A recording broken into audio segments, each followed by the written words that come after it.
Bismillahirrahmanirrahim. Assalamualaikum warahmatullahi wabarakatuh.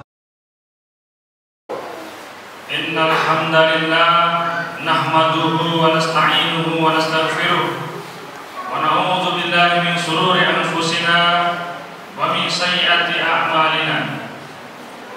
May yahdihillahu fala mudilla lahu wa may yudlil fala hadiya lahu. Asyhadu an la ilaha illallah wahdahu la syarika lahu wa asyhadu anna Muhammadan abduhu wa rasuluh. Allahumma shalli wa sallim wa barik ala sayyidina Muhammadin wa ala alihi wa sahbihi wa man tabi'ahum bi ihsan ila yaumiddin. A'udzu billahi minasyaitonir rajim. Rabbi shrah li sadri wa yassir li amri wa hlul 'uqdatam min lisani yafqahu qawli, amma ba'd.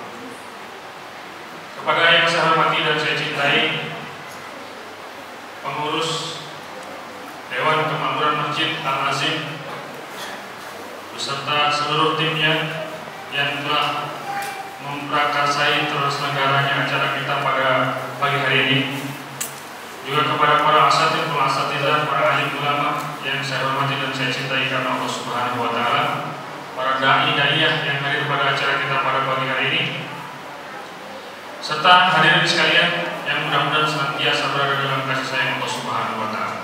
Alhamdulillah, segala puji hanya milik Allah yang telah mengizinkan kita pada pagi hari ini bisa bersama-sama berkumpul di tempat yang sangat mulia, yaitu di Masjid Al-Azim ini. Mudah-mudahan pertemuan kita pada pagi hari ini menjadi pertemuan yang menyebabkan Allah Subhanahu wa taala menurunkan pertolongan untuk kita semuanya, mengangkat seluruh penyakit kita, menghilangkan kesedihan, kegundahan, ketakutan yang ada di dalam jiwa kita, dan menggantikan dengan kesehatan, keamanan, kebahagiaan di dalam diri kita. Amin. Ya Allah, ya Rabbal Alamin. Tidak lupa salawat dan salam semoga senantiasa terlimpah curahkan kepada qudwah hasanah kita, Habibana wa Nabiyana Muhammad sallallahu alaihi wasallam beserta keluarganya, sahabatnya, pengikutnya, dan orang-orang yang terus berusaha mengikuti ajaran dan sunnah-sunnahnya. Semoga kita semua yang hadir di sini pun termasuk di dalamnya. Amin. Ya Allah, ya Rabbal Alamin. Bapak Ibu yang dirahmati Allah Subhanahu wa taala, pagi hari ini Allah Subhanahu wa taala memberkahi perjalanan kita dengan mengguyurkan hujan. Hujan adalah merupakan salah satu berkah yang Allah turunkan. Ya. Banyak orang di Indonesia, di Lampung, sono, daerah Sumatera itu sampai hari ini masih kering. Ya, sampai orang mencari rumput buat binatang ternak mereka itu susah. Tapi Allah Subhanahu wa taala turunkan untuk kita hujan yang berlimpah. Alhamdulillah. Baik, Bapak Ibu yang dirahmati Allah Subhanahu wa taala, adakah di antara Bapak Ibu yang sudah pernah diruqyah? Ada? Cuma 5 orang yang pernah diruqyah. Bapak-bapaknya cuma 2 orang. Ruqyah masal apa sendiri tak? Diruqyah secara langsung belum pernah. Tapi kalau ada hadir di acara ruqyah masal ada? Ada. Oh, banyak ya. Kalau nonton acara ruqyah? Sering. Baik. Bapak Ibu yang dirahmati Allah Subhanahu wa taala, sebelum kita nanti melakukan ruqyah bersama-sama, insyaallah ruqyah ini adalah penyembuhan yang luar biasa berbagai macam penyakit, baik fisik maupun metafisik, jasmani ataupun rohani, medis ataupun non medis, itu insyaallah bisa sembuh dengan Al-Quran. Ya, insyaallah. Kita akan sampaikan dulu dalil-dalil yang berkaitan dengan ruqyah. Apa sih hukumnya ruqyah itu? Ruqyah itu hukumnya boleh selama ruqyahnya bukan ruqyah yang syirik.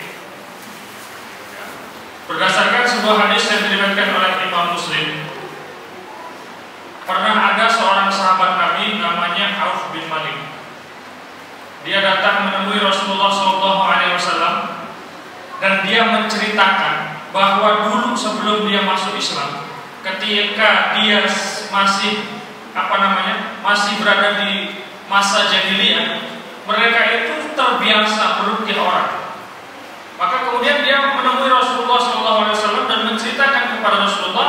kunna narki fil jahiliyah. Kami sering meruqyah ketika kami masih jahiliyah. Terus dia bertanya kepada Rasulullah, ya Rasulullah, kaifa tara bidzalik? Wahai Rasulullah, bagaimana pendapat Anda dengan ruqyah kami itu? Apakah ruqyah yang kami lakukan di masa jahiliyah itu bisa kami lakukan, boleh kami lakukan sekarang ketika kami sudah masuk Islam? Rasulullah ditanya seperti itu, kembali bertanya kepada Auf bin Malik, "Idu alayya ruqakum." Tunjukkan kepada aku seperti apa ruqyahnya. Aku pengen lihat, pengen tahu seperti apa. Nah, kemudian oleh sahabat ini diberitahukan kepada Rasulullah cara ruqyahnya. Dulu kami begini ya Rasulullah, begini, dikasih tahu. Setelah sahabat itu memberitahu kepada Rasulullah SAW, kemudian Rasulullah SAW menjawab, la ba'sa birruqa ma lam yakun fihi syirkun. Tidak mengapa kalian melakukan ruqyah selama di dalamnya tidak mengandung unsur syirik. Itu kata Rasulullah. Jadi ruqyah itu boleh selama ruqyahnya tidak mengandung unsur-unsur syirik. Itu pertama, hukum ruqyah. Yang kedua, kalau begitu, bolehkah kita dengan sengaja minta untuk diruqyah? Boleh kan? Boleh.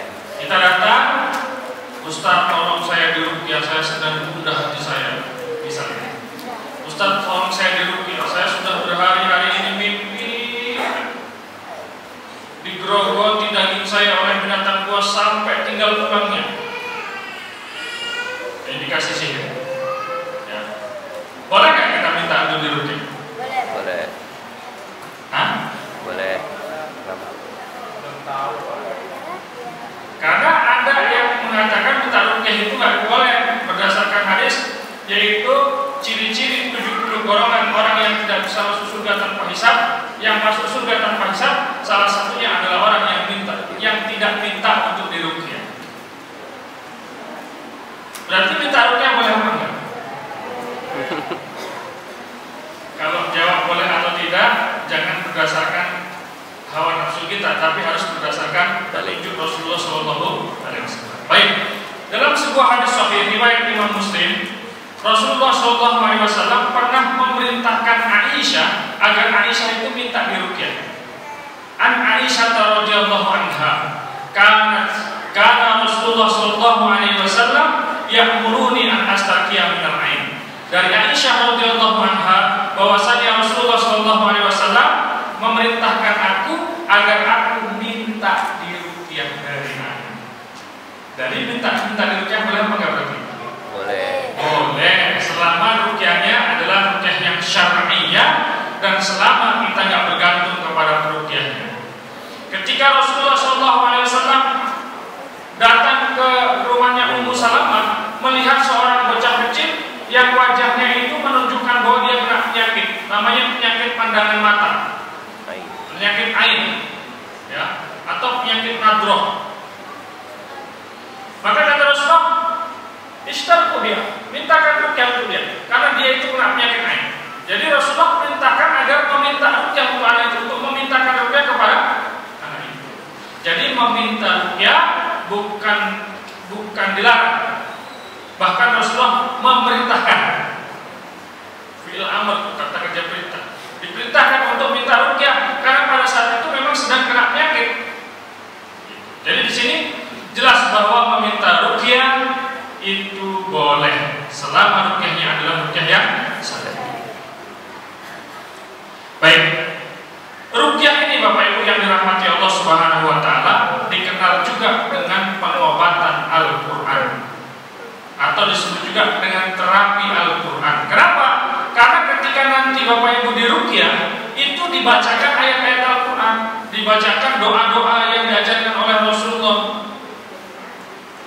Ya, maka sering orang menyebut ruqyah syariah ini dengan sebutan terapi Al-Qur'an. Nah, sebenarnya yang memerintahkan diri kita mengobati penyakit kita dengan Al-Qur'an itu Rasulullah dan Allah Subhanahu wa taala sendiri.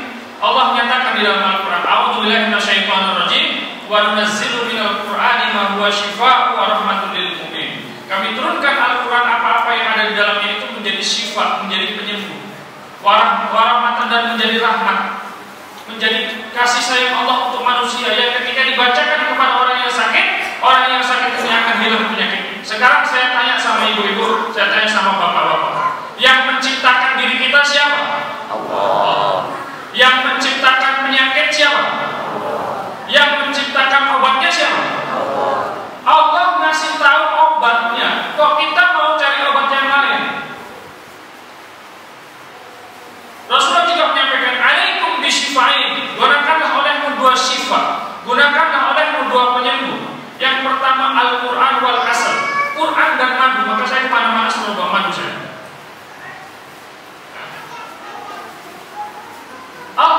Rasulullah SAW memerintahkan kita agar kalau kita sakit itu disembuhkan dengan Al-Quran dan madu. Yang ciptakan penyakit siapa? Yang ciptakan kesembuhan siapa? Kok kita mohon maaf keleleran ke sana kemari dulu nyari kemana-mana cari obat? Padahal Allah yang kasih tahu, yang menciptakan diri kita, yang menciptakan penyakit itu sendiri yang kasih tahu bahwa fihi syifa'un linnas, di dalam madu itu ada sifat bagi manusia. Al-Quran itu sifat. Dan sifatnya Al-Quran, Bapak Ibu yang dirahmati Allah Subhanahu wa Ta'ala, bukan hanya untuk orang yang kesurupan. Kalau Bapak Ibu lihat, saya meruqyah di Trans 7 kemudian hanya orang-orang kesurupan saja, ya namanya juga TV yang dicari memang yang kesurupan doang.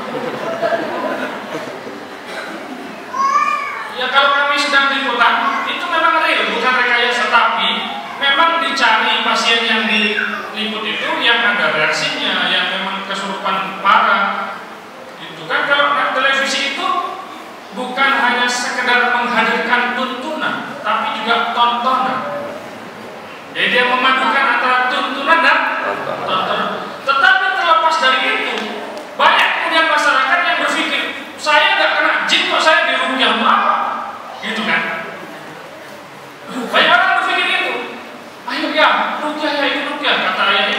Ngapain saya suruh ruqyah? Emang saya kesetanan? Ini persepsi yang harus diluruskan. Banyak masyarakat kita yang berpersepsi bahwasanya ruqyah itu hanya untuk orang yang kesurupan, hanya untuk orang yang kesetanan, hanya untuk orang yang kena sihir, hanya untuk orang yang kena gangguan metafisik saja. Enggak, bahkan penyakit fisik itu bisa sembuh dengan ruqyah. Hadisnya sahih riwayat Imam Bukhari dan Muslim. Saya ceritakan ke saya. Ada sahabat Nabi namanya Abu Sa'id Al-Khudri. Siapa namanya, Bu? Abu Sa'id Al-Khudri. Abu Sa'id Al-Khudri ini suatu ketika dakwah di kampung orang. Ya, dakwah ke kampung orang.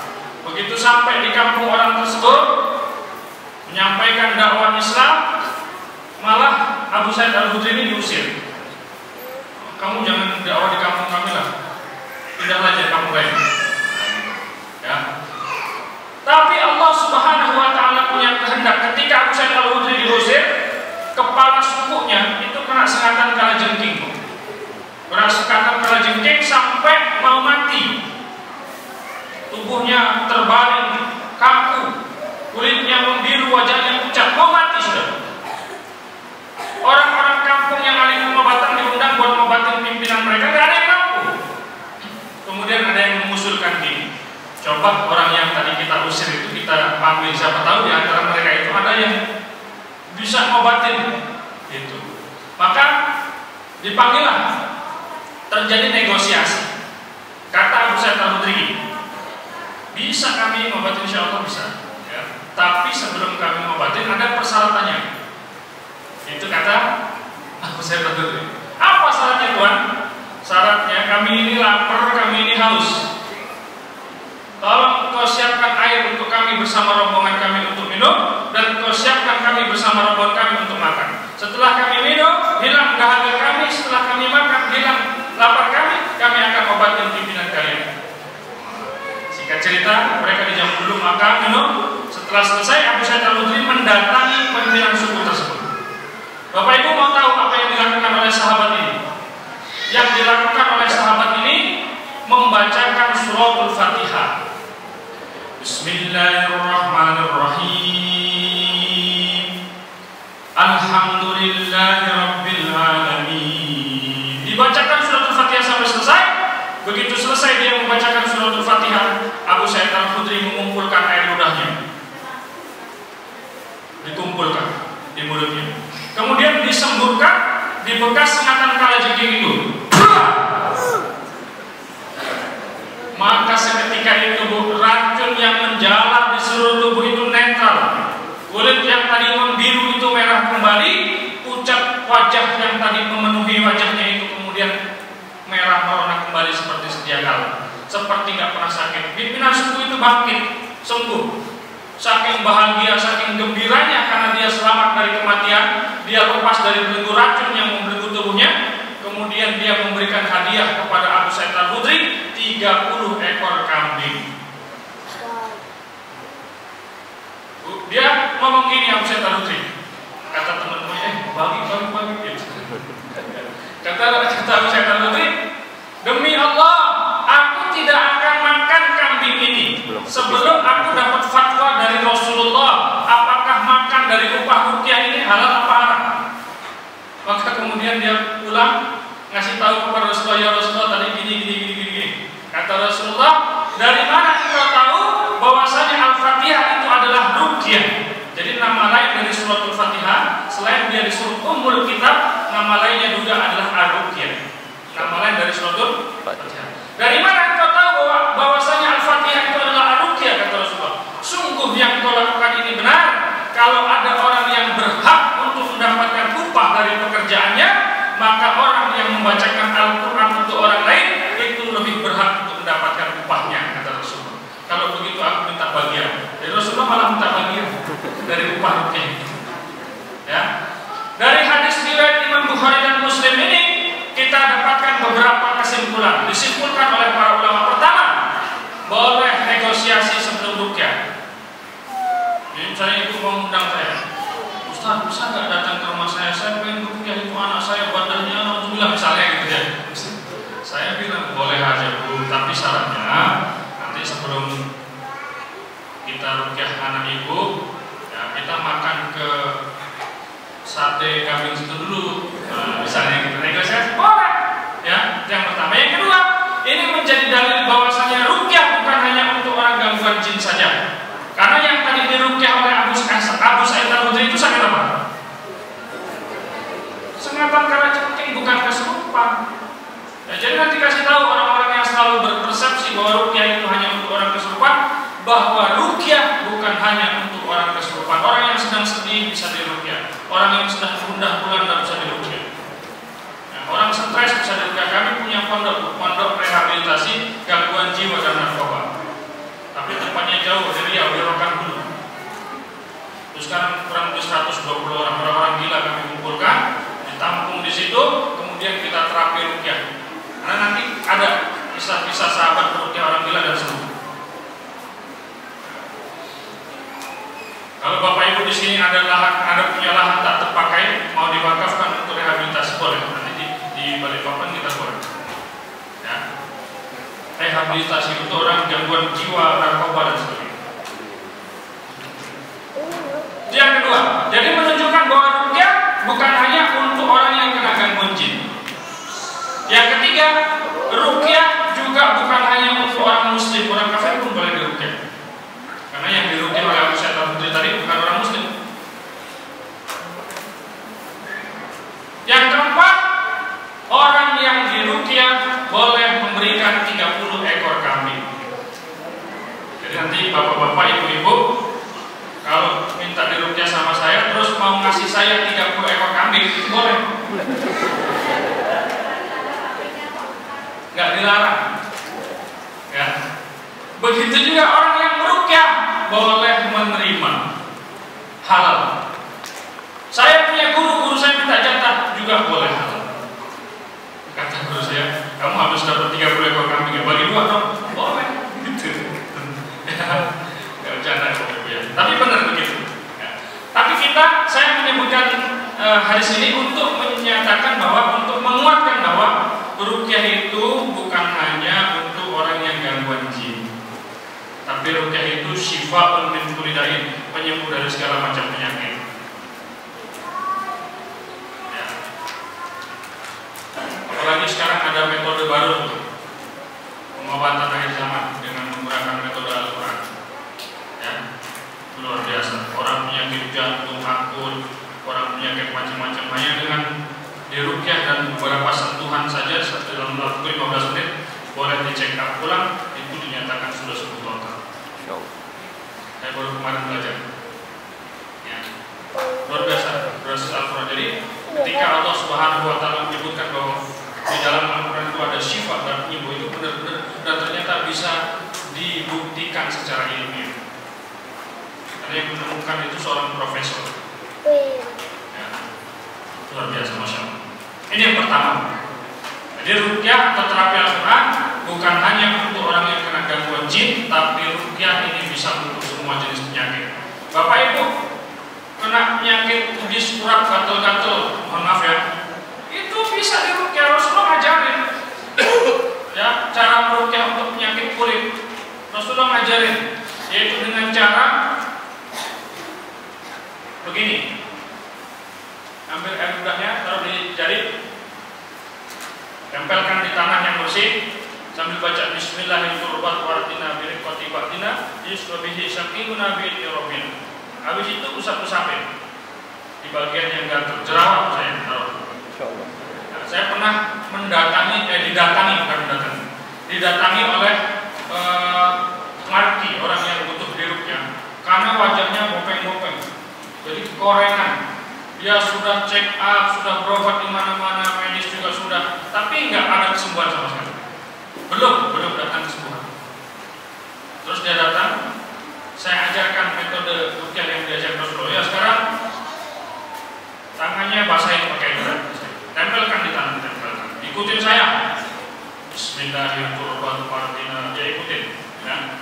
Sekarang usapin di mukanya yang korengan itu, dia ambil diusap-usap. Ya. Saya tuliskan, saya suruh lakukan dia selama 1 minggu itu, sehari 3 kali dia lakukan itu. Ya. Terus dia lama nggak ngasih kabar, ya, sebulan kemudian dia datang. Dia datang itu saya nggak mengenali dia. Kenapa nggak mengenali dia? Karena wajahnya sudah nggak lagi seperti itu, wajahnya sudah bersih. Nah, ini luar biasa ya, ruqyah. Ternyata ruqyah untuk jerawat juga bisa.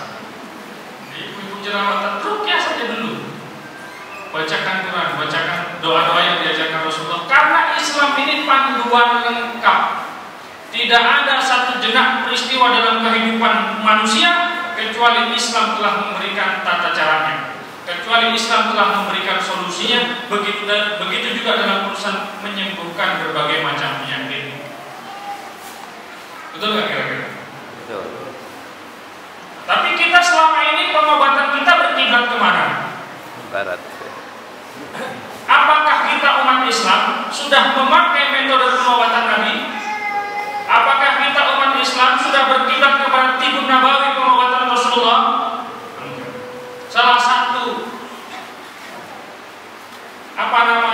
pengobatan Islam, kalau kita minum obat harus dipastikan bahwa obat yang kita minum itu halal. Itu yang pertama. Karena kalau mau saya ibu beli obat, saya nggak sebutkan obatnya obat apa dari mana ya. Beli obat,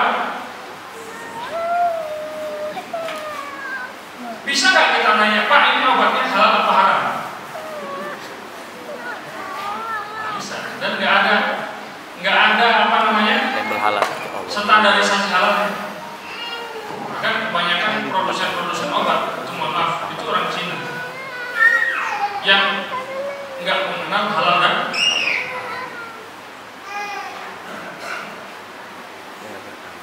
makanya sudah selayaknya, sudah waktunya umat Islam ini kembali kepada pengobatan Islam. Maka kata Imam Syafi'i, ilmu itu ada 2.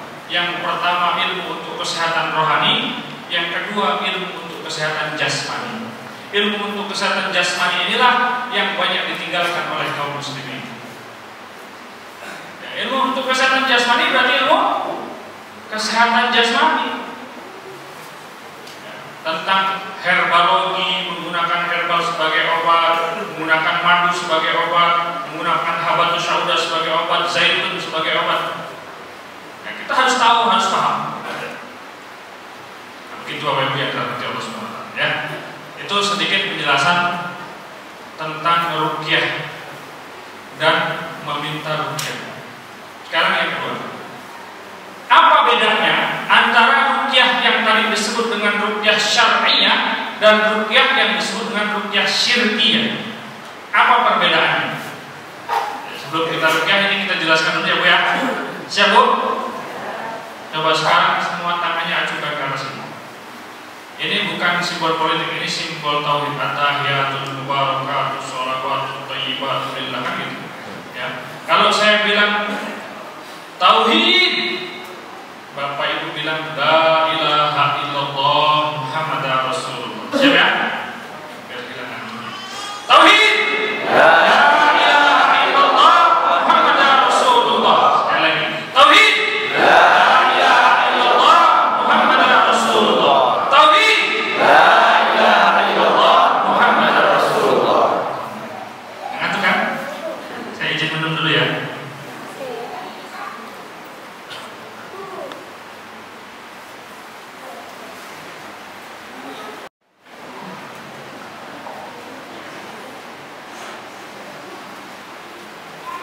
Baik Bu, kalau umat Islam itu memakai produk yang dibuatnya sendiri, produk orang nggak laku. Sekarang umat Islam yang pakai odol di seluruh dunia, seluruh Indonesia saja, itu hampir semua apa enggak? Hampir semua enggak? Tapi odol Bapak Ibu siapa yang buatkan? Pendeliver. Siapa yang buatkan odol Bapak Ibu? Kalau kita bicara sabun saja, misalnya sabun mandi kita, misalnya umat Islam bikin perusahaan sabun. Umat Islam berbeda dari produknya orang ke produknya sendiri, misalnya gitu. Itu yang pakai sabun itu seluruh Indonesia pakai sabun semua enggak? Pakai sabun siapa selama ini? Itu harus dipikirkan sebenarnya. Ya, makanya kami bersama tim-tim kami itu berusaha untuk memproduksi sabun dari sabun yang mahal sampai sabun yang murah. Artinya sabun yang murah ini sabun yang bisa seharga dengan sabun-sabunnya itu, tapi dari sisi kualitas tetap bagus ya. Termasuk odol, kami juga sedang membuat odol yang tidak mengandung fluoride. Nah, fluoride itu ternyata berbahaya bagi tubuh. Insya Allah. Kok jadi ngomongin kesana?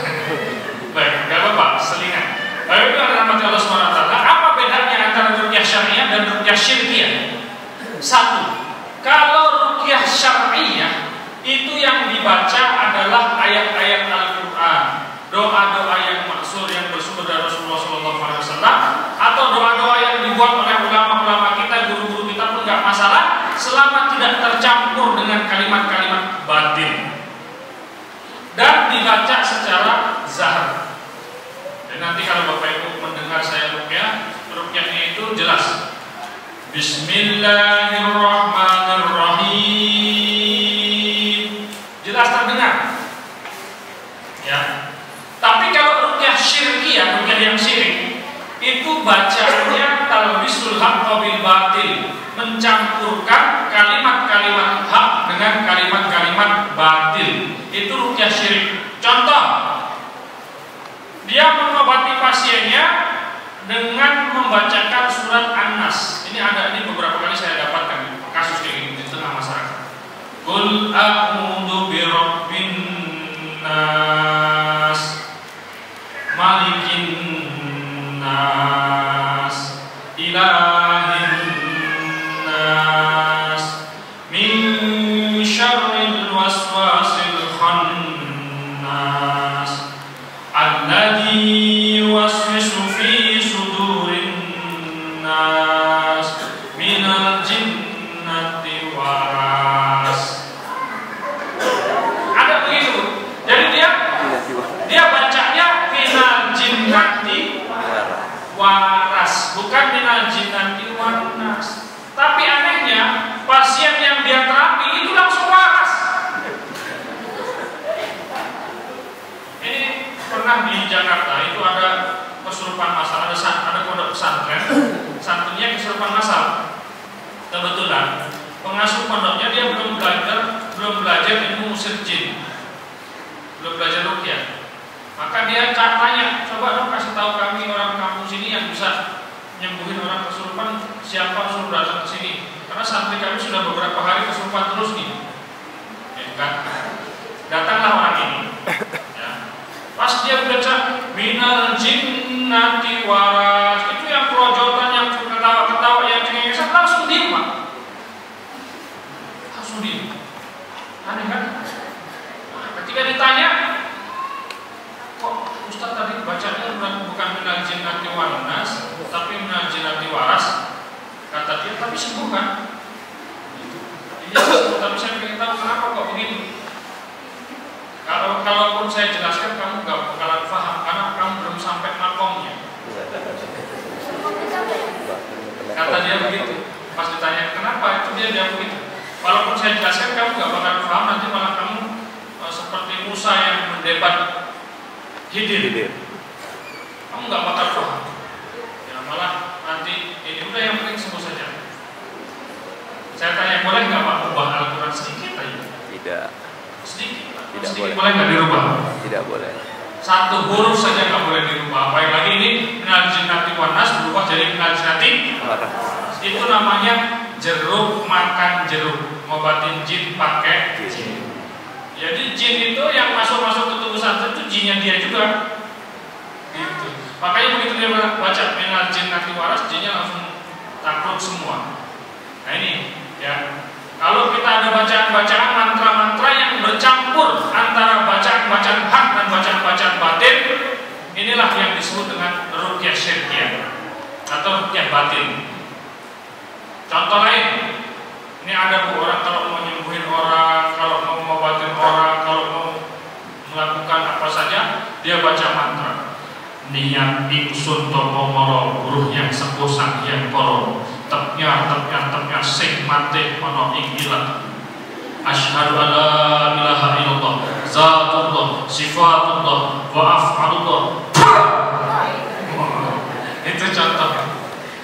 Jadi dia baca syahadat asyhadu alla ilaha illallah zatullah sifatullah wa af'alullah, tapi dia mulai dengan satu kalimat niat ingsun tomo moro dan seterusnya. Nah, ini namanya talbisul haq wa bil batil, mencampurkan yang hak dengan yang itu yang pertama, ciri-cirinya. Yang perbedaannya. Yang kedua, nggak muat ya Bu ya? Boleh maju dikit Bu, itu biar bisa masuk ke kasnya Bu.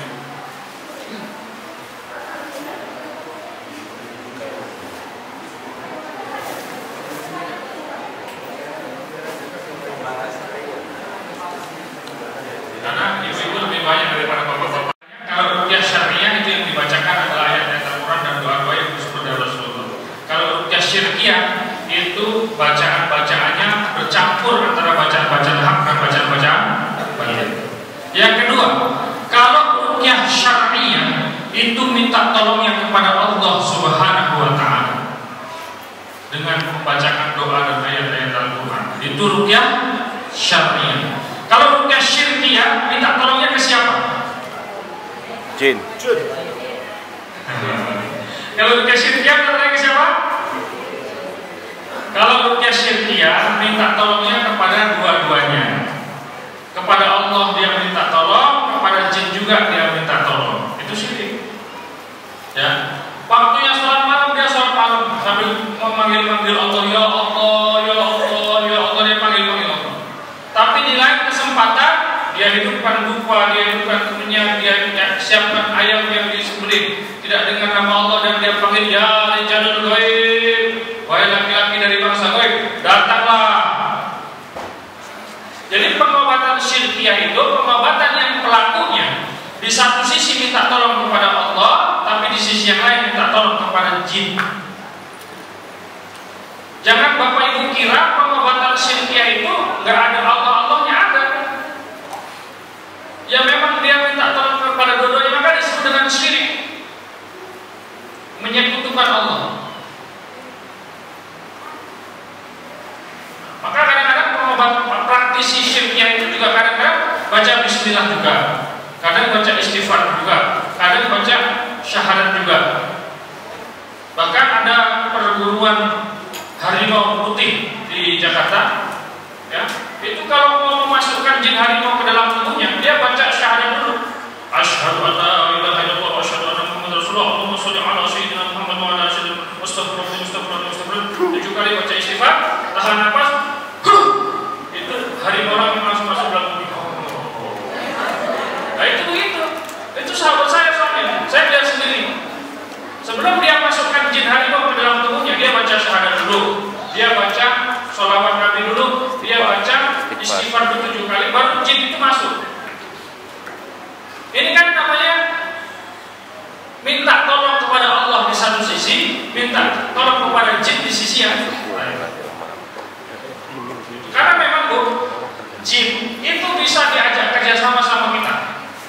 tapi nggak boleh dalam syariat. Ibu misalnya capek bayar pembantu, mau bayar jin aja suruh cuci piring, bisa kok, benar.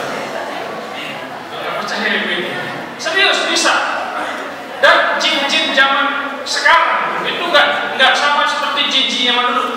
Orang zaman dulu untuk bisa menghadirkan jin dia harus tapak di bawah pohon bambu, harus di dalam gua di tempat yang gelap. Jin-jin zaman sekarang nggak di SMS aja datang dia. Nggak percaya. Serius ikut modern jinnya. Betul. Bapak Ibu, jin itu bisa diajak kerjasama oleh manusia dalam segala urusan.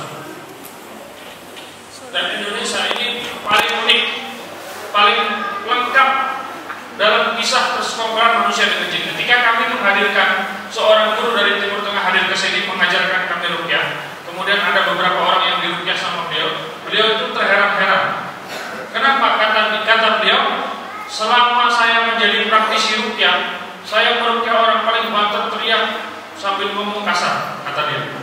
Saya meruqyah di Indonesia itu ada yang diruqyah jadi ular, diruqyah jadi kuda, diruqyah jadi monyet, jadi harimau, aneh-aneh katanya.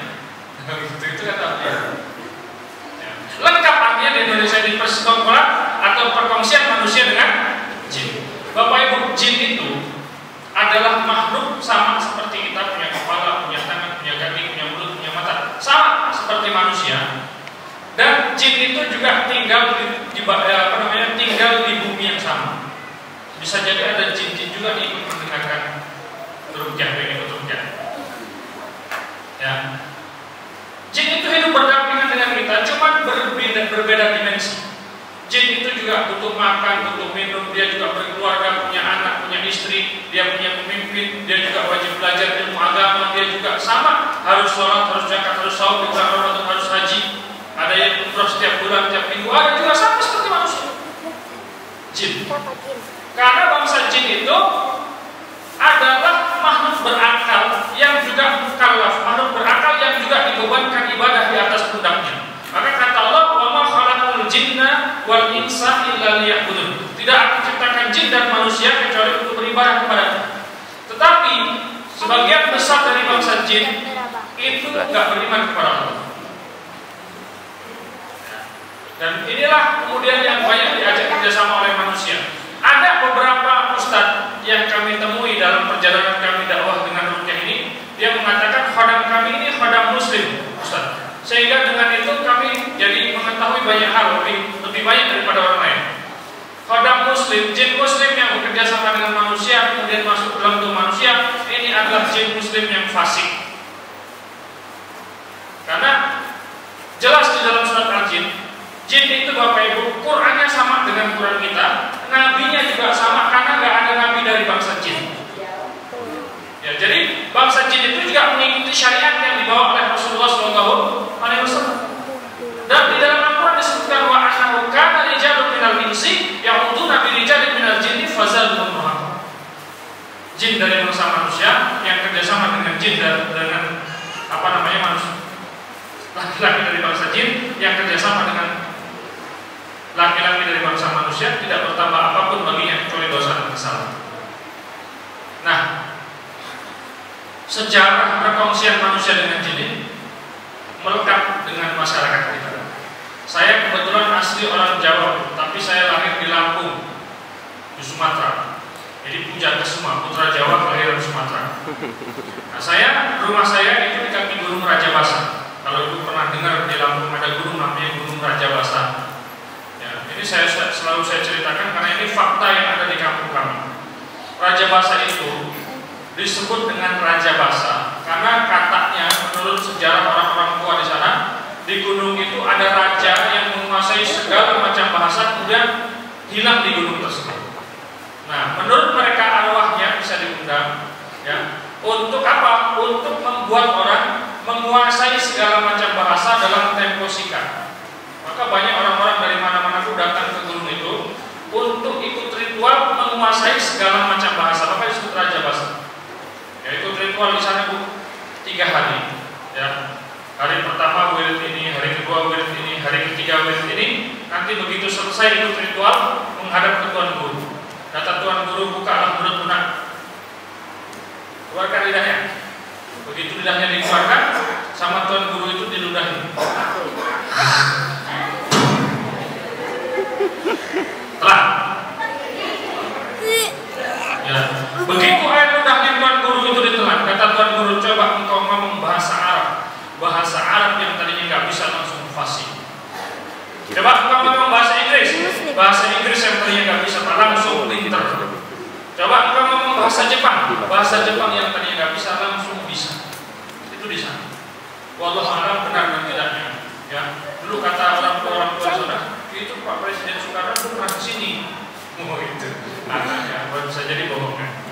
Tapi memang kalau ini benar, orang datang ke sana terus ikut ritual terus menguasai segala macam bahasa. Ya kemarin saya habis rukyah masal di taman ini. Habis ketika rukyah itu ada perempuan kerasukan jinnya ngomong bahasa Arab. Habis itu diajak ngomong pakai bahasa Arab dia nggak bisa, dia ngomong bahasa Prancis jinnya. Ya, dia ajak sama kawan saya itu ngomong bahasa Jawa. Ya, jin itu bisa gitu. Jadi kenapa kok tadinya nggak bisa segala macam bahasa, setelah diludahin perutnya kok bisa jadi menguasai segala macam bahasa? Itulah dia dimasukkan jin ke dalam lidah. Ada lagi di daerah Banten, tapi saya sudah sebutkan tempatnya. Takutnya saya kalau sebutkan tempatnya nanti ada yang datang gitu. Kalau datang pengen tahu saya bisa antarkan, tapi kalau datang yang pengen ngalap ilmu ini yang bahaya. Karena kadang-kadang orang ini ngeyel. Orang itu kan kalau dibilang jangan itu malah datang. Ya, karena kampung saya dulu tukang ngambil gula itu gula kelapa itu apa namanya? Nah, kelapa itu bisa diambil gulanya. Dia celananya kena air dia sendiri lepas tangannya. Dia bilang perempuan jangan keluar, malah keluar. Coba dia diam aja gitu. Makanya khawatirnya begitu, jadi saya nggak sebutkan apa ya. Nah, bahkan di daerah Serang Banten itu bisa orang itu jadi berilmu setelah disentuh dadanya. Ini sahabat saya sendiri.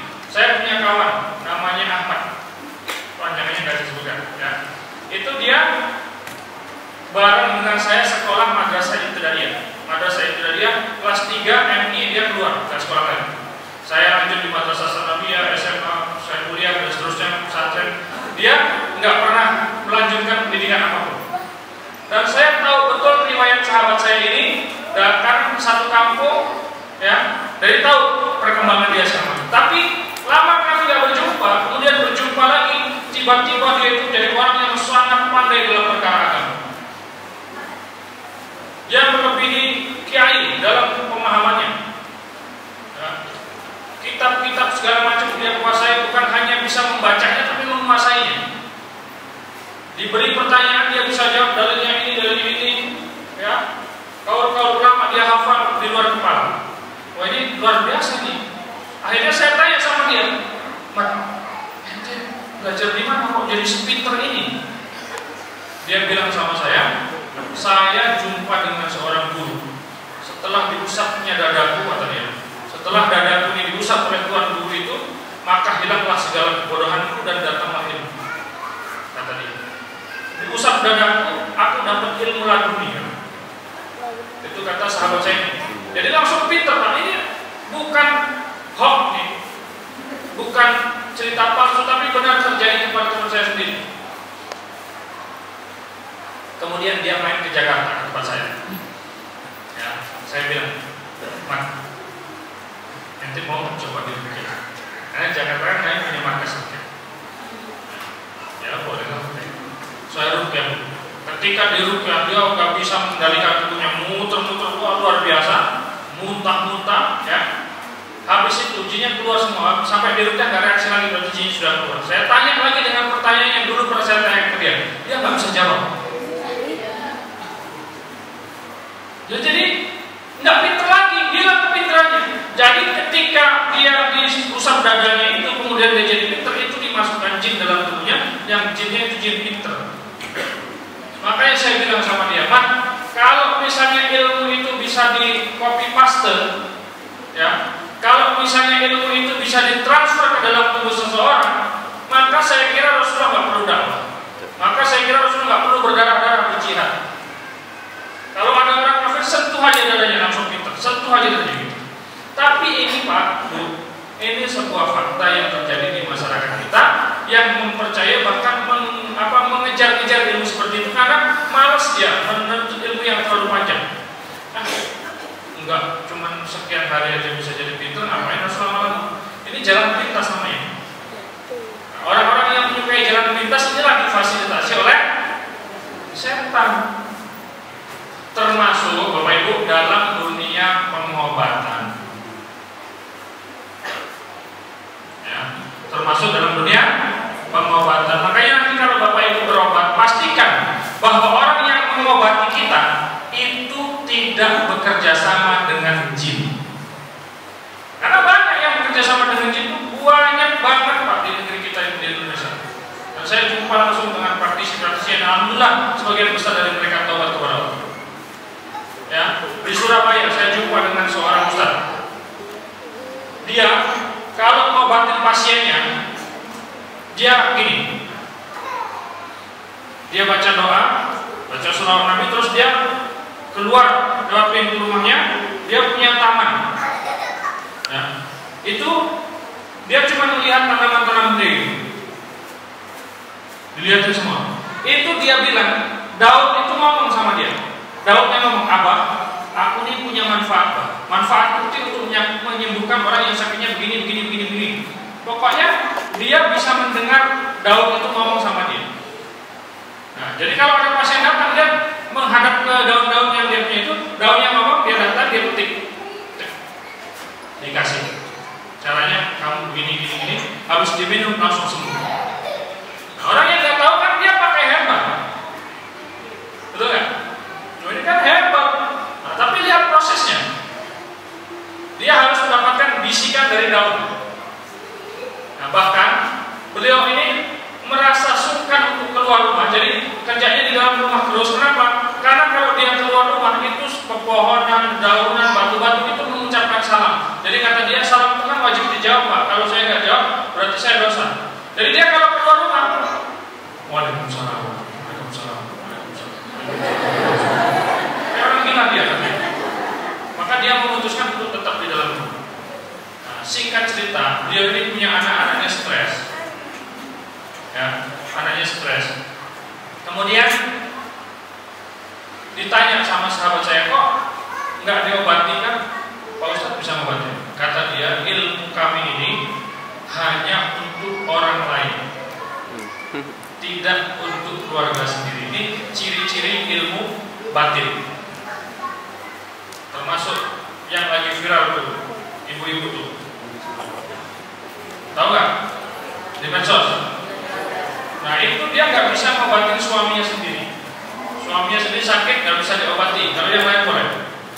Nah, itu ciri-ciri ilmu-ilmu yang menggunakan bantuan jin itu selalu ada pantangan-pantangan. Ciri ilmu yang menggunakan bantuan jin itu ada pantangan-pantangan, ada yang nggak bisa. Namanya ilmu hak untuk siapa saja boleh. Bahkan sebelum untuk orang lain untuk diri dan keluarga dulu. Betul nggak? Itu. Nah akhirnya diruqyah anaknya yang stres ini. Ketika diruqyah anaknya yang stres itu kesurupan. Yang tadinya nggak bisa ngomong jelas dia ngomong. Kata dia ngomong lewat wajah. Aku ini dipelihara sama apa? Gak mungkin kamu ngusir aku. Oh aku disuruh sama apa? Sehingga ibu abahnya dari situ. Ya, habis itu abahnya itu mulai terbuka hatinya bahwa dia ini ternyata ditipu sama jin. Singkat cerita beliau juga berkenan untuk diruqyah. Setelah beliau diruqyah, anaknya diruqyah, di depan publik dia mengatakan, semua murid-murid saya yang pernah saya isi ilmu ini, saya pernah isi ilmu itu, bertobatlah kepada Allah karena sesungguhnya ini ditipu daya jin. Alhamdulillah, beliau rujuk kembali kepada kebenaran. Setelah beliau mendapatkan penjelasan dan melihat langsung anaknya diruqyah. Banyak orang-orang yang selama ini menolak itu karena belum melihat langsung. Bahkan menganggap bahwa acara ruqyah di Trans 7 itu sebagai sebuah rekayasa. Itu nggak rekayasa asli.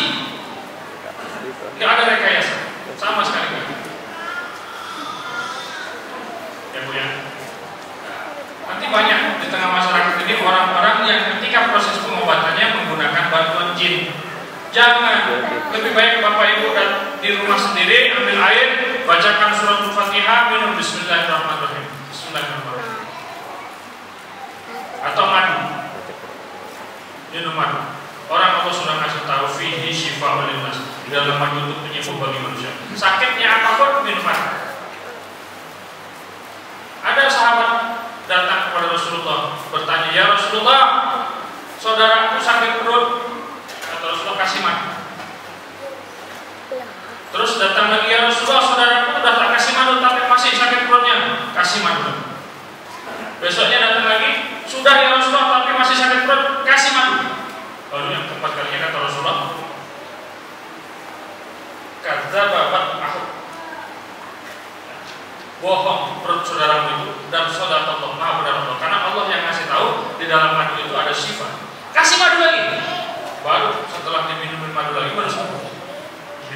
Artinya minum madu itu terus sampai sembuh. Minum lagi sampai sembuh. Apapun penyakitnya insya Allah. Karena itu Allah yang ngasih tahu.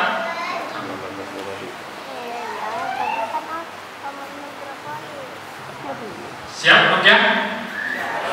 Siap. Ya. Baik.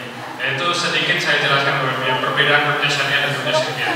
Kalau rukyah syariah tadi minta tolongnya kepada Allah. Kalau rukyah syirkiyah minta tolongnya kepada jin. Ya, kalau rukyah syariah yang dibaca ayat-ayat Al-Quran, kalau rukyah syirkiyah yang dibaca percampuran kalimat hak dan kalimat batil. Ya. Tapi sebelum dirukyah Bapak Ibu, nih ciri-ciri bahwa orang itu bekerja sama dengan jin. Perlu nggak kira-kira? Belum. Ciri-ciri bahwa orang itu bekerja sama dengan jin. Ciri-ciri pertama, dia bisa menerawang. Dia memiliki kemampuan menerawang, memiliki indera keenam, atau disebut juga dengan mata batin. Itu ciri-cirinya. Karena Rasulullah SAW sama sekali tidak mentoleransi orang-orang yang bisa menerawang. Kata Rasulullah, ibu perhatikan baik-baik ini. Kata Rasulullah, "Man ata arafan." Barang siapa mendatangi orang yang tukang terawang, orang yang bisa menerawang, fasa'adahu an syai'in, kemudian engkau tanyakan satu perkara kepadanya, lam tuqbalahu sholatun arba'ina lailatan, enggak diterima sholatnya selama 40 malam. Cuman bertanya kok, percaya atau enggak percaya, cuman bertanya saja. 40 malam sholatnya enggak jadi. Misalnya gini, "Pak, tolong dilihat Pak, di tubuh saya ini sebenarnya ada jin apa?" Bertanya 40 malam sholatnya enggak diterima.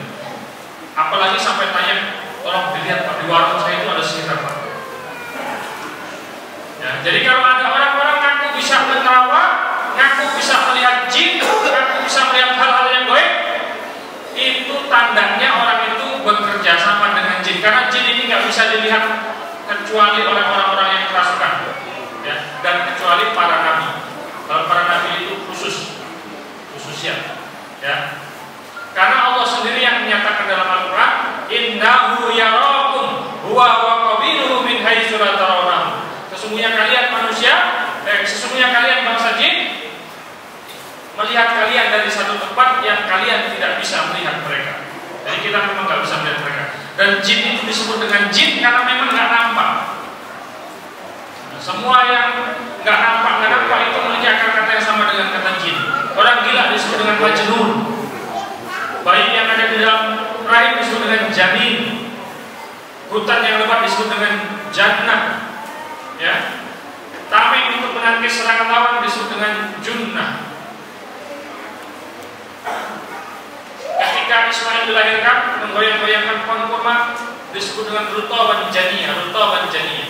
Rutob apa namanya? Kurma muda yang masih tertutup disebut itu. Kenapa masih tertutup disebut janiyah? Jin itu disebut dengan jin karena dia bukan jun. Kalau jin kelihatan, jin nggak kelihatan. Baik ya, itu ciri-cirinya. Jadi kalau nanti Bapak Ibu ada orang-orang ngakunya indra keenam itu pakai jin. Kalau ada orang bisa membuka indra keenam, dibuka indera keenam itu sama dengan dimasukkan jin. Jadi kalau orang yang tadinya nggak bisa melihat, terus dibuka indera keenam jadi bisa lihat, dibuka itu sama dengan dimasukkan. Ya, baik. Bapak Ibu sekarang sudah punya wudhu semua? Sudah. Ada yang belum wudhu? Ya, kami kasih waktu 5